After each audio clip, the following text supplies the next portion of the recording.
হ্যাঁ, নিঃসন্দেহে এটা অত্যন্ত যে একটা ইতিবাচক একটা রাজনৈতিক ঘটনা আমি বলবো।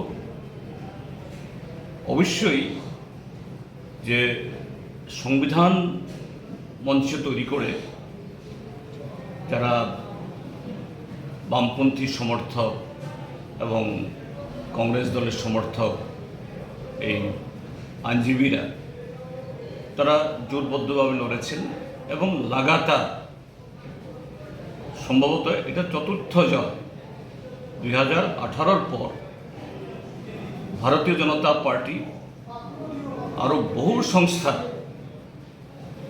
জোর জবরদস্তি এবং আরও নানা উপায়ে দখল করলেও এই সংস্থাতে এখন দাঁত বসাতে পারেনি। এতে এই ত্রিপুরাজ্যের সংখ্যাগরিষ্ঠ মানুষ তারা যে পেশারই হন বিজেপির রাজনীতিতে তারা অত্যন্ত যে বিরক্ত এবং এটাকে সমর্থন করে না। এই ফলাফলের মধ্য দিয়ে যেমন তার প্রমাণ হয়, তার সাথে আর একটা জিনিসও প্রমাণিত এই ফলাফলের মধ্য দিয়ে, যদি সুষ্ঠু নির্বাচন হয়, এটা ল্যান্ডসের নির্বাচন হোক, প্যাক্সের নির্বাচন হোক, ত্রিস্তর পঞ্চায়েতের নির্বাচন হোক, বা এই আগরতলা মিউনিসিপ্যাল কর্পোরেশন, বিভিন্ন নগর পঞ্চায়েত, তার সাথে বিধানসভা, লোকসভা, এডিসি, বিজেপির যে স্থান নেই, ত্রিপুরাজ্যের মানুষের মন থেকে যে বিজেপি উঠে গেছে, তার প্রতি যে মানুষের ঘৃণা এই বারের নির্বাচনের মধ্য দিয়ে এটা আবার নতুন করে প্রতিফলিত হয়েছে। তো আমি বলবো এই ফলাফলের পরিপ্রেক্ষিতে যে সংবিধান মঞ্চ তারা আদালতে দাঁড়িয়ে সংবিধান রক্ষায়, মানুষের গণতান্ত্রিক অধিকার রক্ষায় যে প্রতিনিয়ত এই সরকারের বা শাসক দলদের দ্বারা আক্রান্ত হচ্ছে, তারা প্রতিনিয়ত লড়ছেন এটাকে আরো জোরদার করা।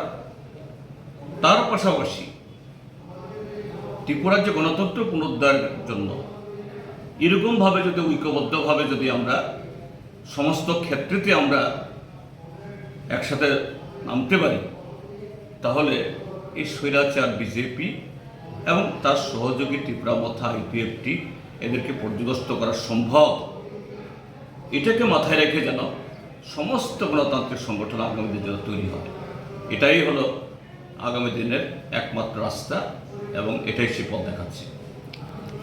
এটা উল্লেখ করতে চাই, গতকাল যখন এই নির্বাচনের ফল গণনা খুব স্মুথলি চলছিল, নিরবচ্ছিন্নভাবে, শান্তিপূর্ণভাবে, কোনো ধরনের বিপত্তি ছাড়া, হঠাৎ করে সেখানে বিশাল সংখ্যক পুলিশের উপস্থিতি। এর পেছনে কি ঘটনা আমরা জানি না। যদি পুলিশ তার একটা নির্বাচন হয়েছে, সেখানে এই কি বলে প্রিকশনারি তার মেজার্স হিসাবে গেছেন, কথা নেই। কিন্তু আরেকটা সূত্রে, একটা কতটুকু সত্য আমি জানি না, কিন্তু এটা আসছে গতকাল এই নির্বাচনকে ভণ্ডুল করার জন্য যারা হেরে যাচ্ছিল বা হেরে গেছে, তাদের একটা ক্যাম্পের তরফ থেকে কিছু একটা পরিকল্পনা হয়েছিল, পুলিশ এটা আঁচ পেয়েছে। যদি এটা সত্য হয়, নিশ্চয়ই সেই জায়গাতে পুলিশের গতকালের ভূমিকা এটা অত্যন্ত ধন্যবাদার্হ। আমি তাদেরকে ধন্যবাদ জানাবো। অহেতুক এরকম একটা গণতান্ত্রিক নির্বাচনের ফলাফলকে অন্যদিকে দাবিত করার আরেকটা কলঙ্কজনক অধ্যায় গতকাল রচিত হতো, এটা হতে দেয়নি পুলিশ। তো পুলিশ ইচ্ছা করলেই আইন শৃঙ্খলা তারা বজায় রাখতে পারে, শান্তি বজায় রাখতে পারে, এ ঘটনা আরেকটা কারণ। আর এটা এ রাজ্যের শাসক দলের কাছে একটা হুমকি, সর্বত্র এই পেশি শক্তি দেখিয়ে তাদের কর্তৃত্ব স্থাপন করা যায় না। এটাও যেন এর থেকে তারাও যেন শিক্ষা নেয়।